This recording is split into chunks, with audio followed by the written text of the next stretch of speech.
another episode of Sister to Sister. It's a conversation between me and my sister Susan about purpose, about destiny, about life itself.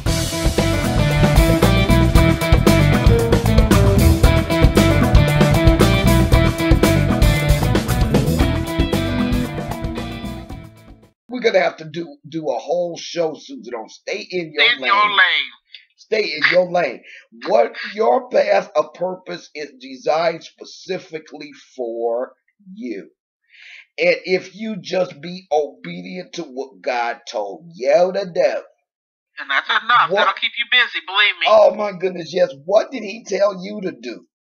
Because anything less and anything more are off focus. Not only that, Linda, but think about this. And this is something I wrote in the paper today. I said, if you have a group of people, we call it groupthink, where a group of people get together, you don't agree with everybody in the group, but you don't want to cause dissension, so you wind up doing a bunch of stuff that you don't want to do because the group is doing it. Right. All right, now let's say you guys get together and you're gonna form a committee and you guys are gonna put together a children's book. And you do all that, but half of you don't agree with this and half don't agree with that. But then I'm getting ready to write a children's book, and I say, you know what? Can I just model it after what you guys did? Now I'm taking your twisted up stuff that's because see, by not everybody being honest, there was no error correction in certain areas. There was things that should have been added but weren't because nobody opened their mouth. There was things that were in there should have been taken out. Right. That nobody. Okay, so now I'm going to take your twisted up version. Right. And try to save myself recreating the wheel. Right.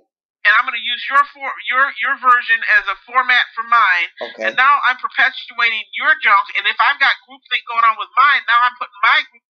Listen, that's why he said don't compare yourself to each other. That's right. That's exactly why. If I cut, and you know, anybody that does carpentry work, my dad was a carpenter, and he taught me. He said, honey, if you got to cut 20 boards, all the same size, cut the first one, put a mark on it. Use it to cut each individual of the next 19. Don't take the second one you cut and use it to cut the third one. Wow. And then the third one to cut the fourth one. Because guaranteed by the time you get to the 19th, the 20th one, you'll probably be off over 1.5 inches. Wow. You have to use the original model, the original one, to recreate. Do you get what I'm saying? Wow. So you can't. That's why he said, do not compare yourself to each other. That's why it's important for us to understand the call and the purposes on our lives so that they can keep us in the right lane, not drifting all off to West Heck and left and right and trying to be this person and pick up. You can't. This is the one time you can't use somebody else's model other than Jesus Christ.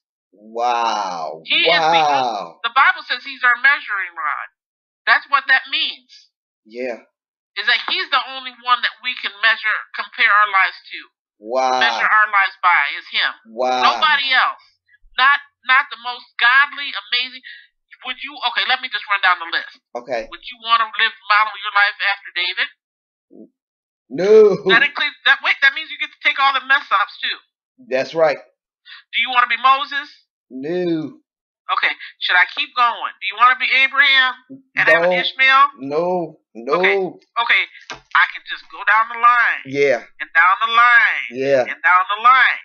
And hey, if you want to be hard headed and not listen to me, then be one of the disciples. They all died. Yeah. Not nicely. Okay, now you want to be hard headed and say, well, I'll be Moses. I can put up with okay, be a disciple. See? You want to bring it into the New Testament because you're stuck. Yeah. Okay, whatever. Susan, you're a piece of work. So, Daddy, okay, you guys, so you know, my daddy was a brick mason and he was a carpenter. And so that's really powerful what you said about, he said that if you cut the wood, you're going to measure every subsequent piece cut by the originally cut piece. Yes. Or you would, because you're going to be off some measure with each subsequent cut so that the final cut would be inaccurate. Absolutely inaccurate. I mean, visibly inaccurate. Wow. It's like that game that they play. Well, I'll whisper something to you, and then by the time it gets to the end, it's the same thing that I told you. Okay, so then you mentioned measuring rod. Is there a scripture that says something? Yeah, I can find that for you. Okay, yeah. And so it's interesting because, Jesus was a carpenter by trade. And for him to use a term such as measuring rod would be right par for the course with respect to that theory, that same thing that Daddy taught you about how to cut. Wow. There's a couple different ones. We got Ezekiel talks about. I want to see what they all say. Okay. Then this is good stuff. I thought I'd keep you on the phone about an hour, girl. You know we're going on 2 hours already. Really? Yeah, I'm gonna have to find that. Yeah. There's definitely. Maybe the word I'm using isn't. I think you're right because measuring rod. That sounds familiar. Yeah, but I just gotta find it. Let's see. Well, there's one in Revelation. But I remember that about the measuring rod. The most important thing about it is, and I'm looking at my concordance too. The most important thing about it is, wow, I didn't know Daddy had told you that. Yeah, I'm gonna have to find that. He talks a lot about rod. Yeah, he does talk about measuring rod, and it's always, so far what I'm finding, it's all related to the temple, which we are the temple of the Holy Spirit. Okay. But I'm not going to try to pull and twist that out. Yeah. But there's a scripture, and I want to say it's in Jeremiah. Really? I don't know why I want to say it's in Jeremiah. Well, guys, you know what? That's good. Then you need to do your homework. Yeah. Write us. Yeah. Give us comments on YouTube. Yeah. Just because I haven't been checking those, but I've been telling you guys that you need to do your homework. Yeah. But that's really good stuff, though, because I would imagine that if you're going to cut that first piece, that is your standard. Yeah. That's really interesting, Susan. Well, it's been great here talking to you again today. Oh, my goodness. You guys, I guess everybody was so blessed by the first round that it was amazing. And I was telling Susan, I said, man, we have these conversations all the time. And everybody was kind of taken by it that we would have these deep conversations. I didn't realize people didn't just talk like this all the time. Our family's always been weird, and we're always, I think about that. That's a heritage that's been left us. Even when we were kids, if you think about it, when we sit around and have conversations with Dad or Mom as a family, we didn't talk a bunch of surfacey stuff. It was always delving into things and learning. And remember, Mom always had all the encyclopedias we could use and all the reference books, and we were always told to look stuff up. Oh my goodness, don't ask me nothing. Go look it up. Go look it up. And I mean, there was books on gardening, on knitting, crocheting. Wait a minute, Mama had all the classics. Yep, when she had all the classics. And remember Jungle Doctor series? Yes, she still got that sitting on her shelf. Really? She still has all the classics on her shelf. I've got my own set of classics. Okay. Oh, yeah, absolutely. Absolutely. I mean, it was just the way that it was. And I think that we didn't know any better. But see, that's the thing. That's the part of us that didn't get morphed. Okay. See, when you get, I don't know, I'm bringing up something else. Maybe what that lead into the next time. That's okay. No, keep going. When you get in, like, all the way back to what God created you to be, when you become restored, it is like breathing. And I am definitely going to write that book, but it's called Breathe, and that's what it's about. Is that what's it like to just fully be in that realm and being who you are? And see that there's what people don't get is there's parts of us that haven't morphed. And so those are the things that just come really naturally and easy to you. Yeah. Like you sit up and talk like this. We do this. This is part of our destiny. Okay. And it's interesting because I don't think it's just the destiny of us individually, but this is a part of the destiny that was assigned to every one of us kids. Okay. And Mom and Dad. Okay, yeah. Seriously, if you think about it, other people, I know you won't understand it, but if you ever had a conversation with any of my brothers or sisters, or nobody talks surface. Nobody. We We don't even know how to sit up and talk about the weather. That's a 15-second. That's look, a long conversation. yeah, boy, I tell you, because it's gonna get all into meteorology. Oh yes, what is God showing me? Yeah. What's the prophetic implications of the whirlwind? Yeah. Oh, I mean, it's constant. It's a constant. I talk to my children like this. Yeah. But I'll tell you what, though, you guys. I tell you, it took me a few years after I moved back up here. Y'all don't know, I lived in Chicago for 11 years. I moved back up here because my mother had prophesied to me that I was going to change my job, transfer my job, la. You have to read the book, Whose Apple Is It Anyway, to get that story. But, man, it wasn't too long of talking on the phone to these people that I realized that, man, Mama and Susan, that's all they talk about is God. I never seen nobody in my life. That's all they talk about is God. I mean, ain't no nothing else coming up out of there. They could be crying and down in the dumps. That conversation gonna be about God. Okay? I'm sorry. And I realized that one day. I said, man, Susan and Mama, that's all they talk about. I can't think of a better subject, man. Well, you know what's really weird about that?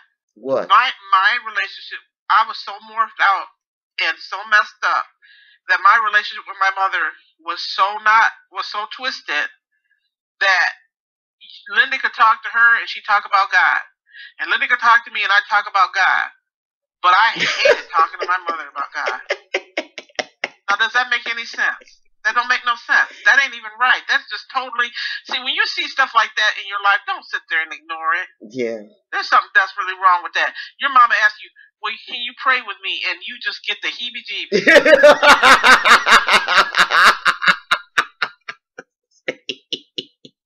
Stop looking at everybody else going, well, there's something wrong with them. That's why I get the heebie-jeebies. Yeah. That ain't discernment. See? That's denial. Oh, that's deep, Susan. That ain't discernment. That's denial. What's your idea of what the difference is between the two? You know, when you work where you're supposed to be doing what you're supposed to be doing, there's a calm, there's a peace. People will say you're arrogant. Wow. Because you're so confident that all they little hibbies and everything else just don't even faze you. Right. You don't waste your time. But when you're uneasy repeatedly around somebody, okay, stop looking at them like they're the issue. Ooh, shut your mouth, girl, now. Because even if they got issues, and everybody does, including us, even if they got issues, why is that triggering that in you?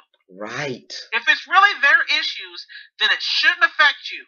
Right. Seriously, that's why we say it's their issue. That's good stuff. That's why I say it's their issue.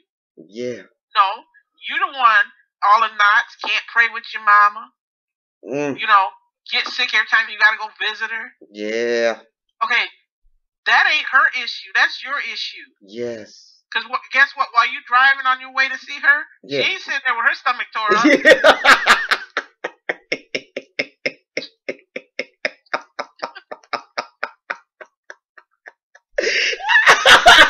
Just as happy, just as smiling. Oh, I can't wait to see her. Yeah. Oh, I love my daughter. Yeah. I have so much fun when she's here. Yeah. And you're like, the whole ride. I don't think so. I'm crying over here.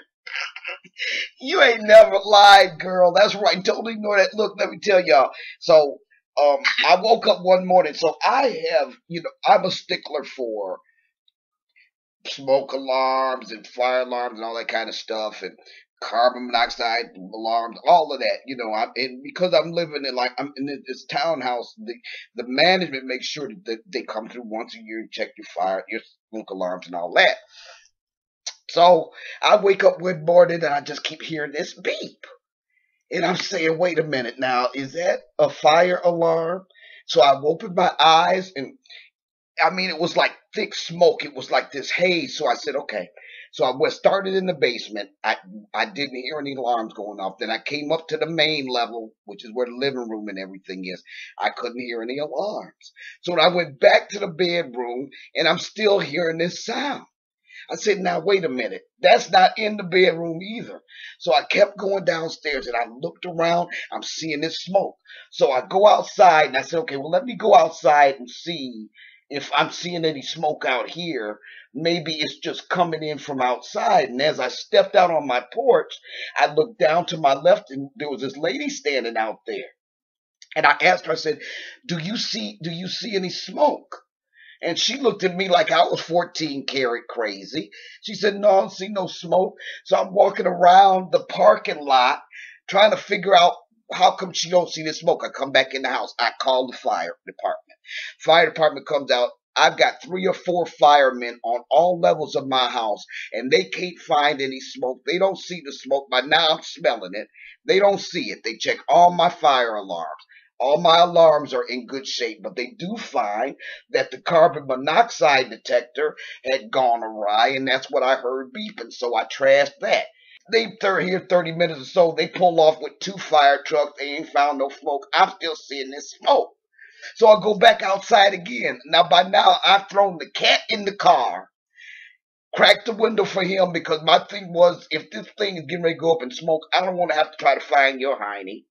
And I'm outside with my hands on my hips looking around. Why is this smoke out here? I'm smelling smoke now. Lady next door, she's still looking at me like I'm 14 karat crazy. Well, now by now I'm cussing. I came back in here and I said, okay, something ain't right. And I rubbed my eyes because they were dry, and I realized, Susan, that I had these old cheap colored contact lenses in. And if I ever sleep, you just buy them at the beauty supply shop. They change the color of your eyes, no prescription in them. But whenever I would sleep in them, they would be hazy the next morning. And I done called out the fire department. I done cussed the lady down 2 stores from me because ain't nobody seen this smoke but me. And by now, I'm convinced I'm smelling it. So I took the contacts out. And within 30 minutes, then my vision cleared up and I wasn't seeing this smoke anymore. Well, I said all of that to say that that's exactly how denial affects us. Yeah. We're thinking it's everybody's problem. Now, I'm looking 14 karat crazy out here cussing out the world under my breath because ain't nobody seeing this smoke but me. That was the problem with me or not. The problem was with me. Yeah. But until I rubbed my eyes, you guys, I would have gone to my grave swearing up and down that there was smoke in my house, that smoke was infiltrating the whole world, and that I was smelling it. Yeah. That's how denial gets you, man. You think that it's everybody's fault but yours. You're projecting your crap onto everybody else. Susan, your example of mama was perfect. Your thing with mama, because like you said, she happy to see you. She love you to pieces. She don't see nothing wrong, but it was wearing you out. And what did God do? He's going to make sure you come through that mess. When mama had the stroke, who was there? You. Who had why? Yeah, advocate for mama. Had to advocate for mama to have, her own place where she didn't have nurses and stuff. Who had to do that? You. Who was there every day when mama had that stroke all up in that hospital for months? You. Yeah. And if you think back, if you look at similar stories, even one story I know of with Dawn Clark Damon, I think her name is, and she wound up taking care of her dad. He used to abuse her. Yeah. Yeah, and I can remember asking the Lord, why me, why me, why me, and then what, one day I had to just look back and think of all the healing. Like I was going over to see mom, and I was excited about seeing her. Yeah. And I realized just all the changes that had taken place in me. Yes. And I had to say to him, thank you, because nobody else in her life, whether they get their healing, however they get it as fast as I got it, because it was either do that or have a stroke of my own. I'm like, I told Lawrence, this is gonna, Judy, my sister that passed, said this is gonna kill you if you don't, because her answer was, just let it go. Well, that's easy enough, because that's what everybody else in the family does. Yeah. Is they just don't spend time with mom when she's in certain modes. Right.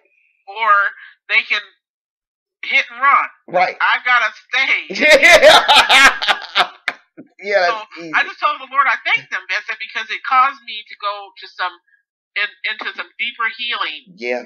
And see, like I said, but everything that I've been healed from with my mother has affected. It's not just her. Right. I was still carrying around that twistedness, and it affected everything in my life. Yes. So by her having the stroke, it just caused me to go on a fast track or go crazy. Yes. And I knew what to do. And I would sit up in this office and I would say, okay, Lord, and I would just let him just do it. And I would go through that over and over again, repeatedly. I would tell Linda, I said, okay, I got 3 days of this wrestling thing going. Yeah. Because it would take like 3 days. Yeah. Whatever he revealed, it would take me about 3 days to just absolute tore up. Yeah. And then I'd come out the other side. Yep. And it's changed my life in a lot of areas. Oh, my goodness. Multiple ways. Yeah, I mean, it's like you told me when you first prophesied that I would write the book. You said, Linda, whatever this thing is, it goes through your life like tentacles.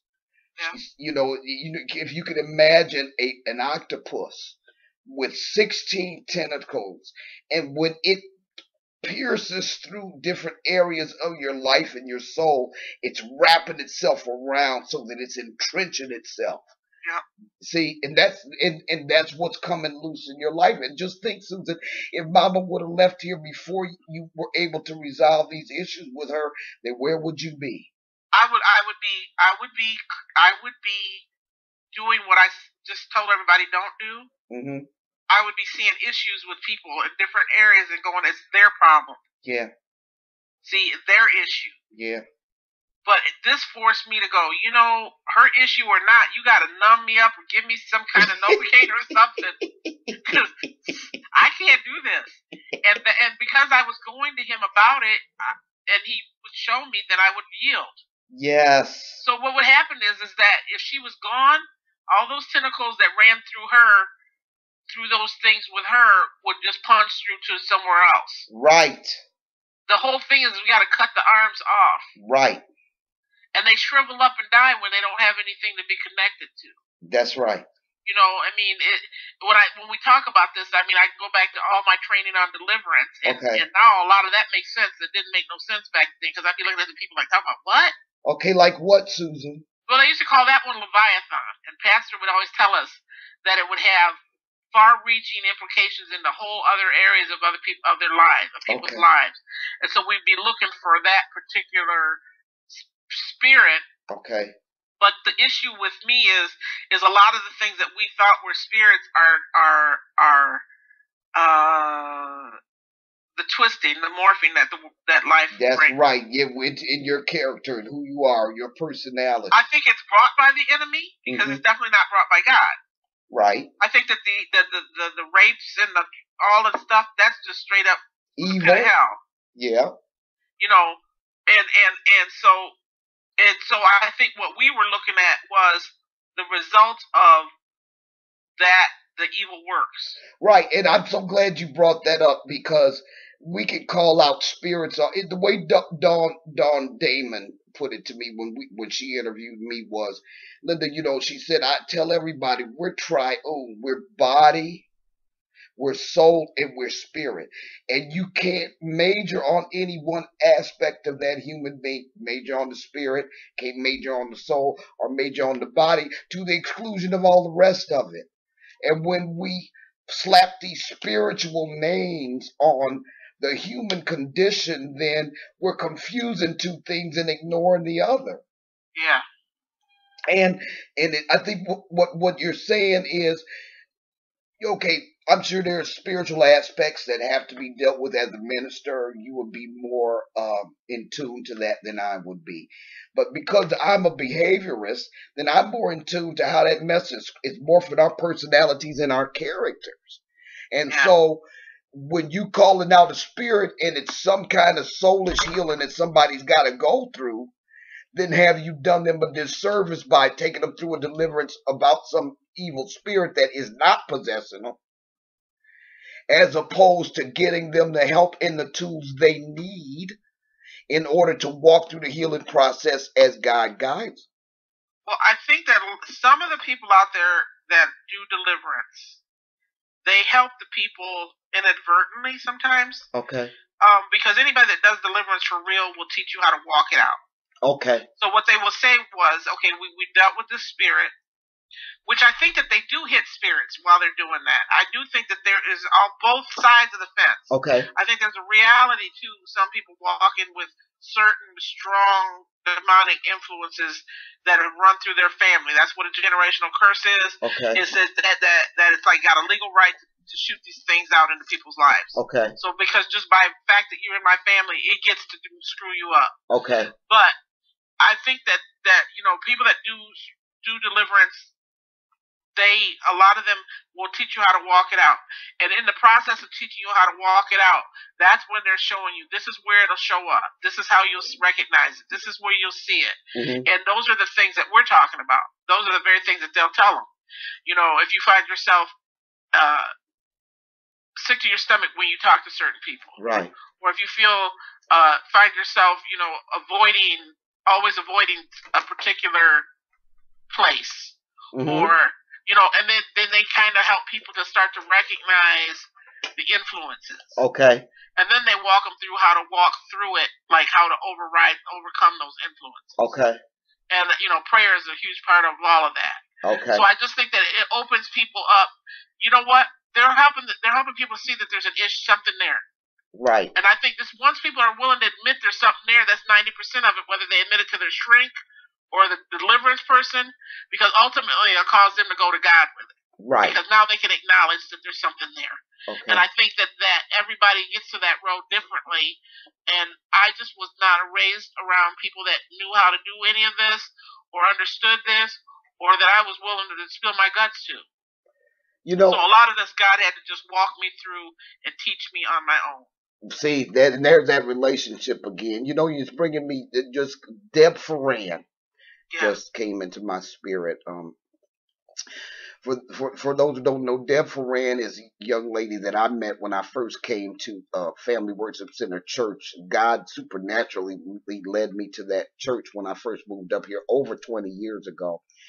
And I had seen this young lady, but Susan developed a relationship with her. And I wind up dedicating the book to both Whitney Houston and to Deb Ferran. Susan, I just want to quickly talk about who she was. What can you tell us about Deb? I think I was just thinking as we were talking earlier, I think that was the first person that I was around that I thought just kind of really lived her life with God for real. Like she didn't spend a lot of time like trying to be fakey or anything like that. And yet she had, she took me and my son in when we had no place to live. She didn't know us from Adam. Mm-hmm. She, prayed and got me filled with the Holy Spirit. She encouraged me. She didn't have two sticks to rub together and didn't expect. And she had other people living at her house. I mean, that was just her. I mean, whatever she had, she was willing to share it. But I think that she wasn't fake. And so that's why she would let me see that there was a side of her, this personality side of her, that was very angry. Oh, okay. And she'd flip out at the kids and stuff. Okay. At times. And I knew that there was something in her that desperately needed healing. Okay. But I was new. I didn't have a clue. So I go all the leadership and I go, I'm telling you, she needs help. Mm-hmm. And, they didn't have enough understanding. Now, this was a deliverance church, but because deliverance isn't what she needed. Mm-hmm. So they didn't know what to do with her. I mean, I'm sure that they laid hands on her and screamed at the devil a million times over her about that thing, but it just didn't. Nobody had any effect. It didn't have any effect. Right. And I think that that's the thing that took Deb out. She would go.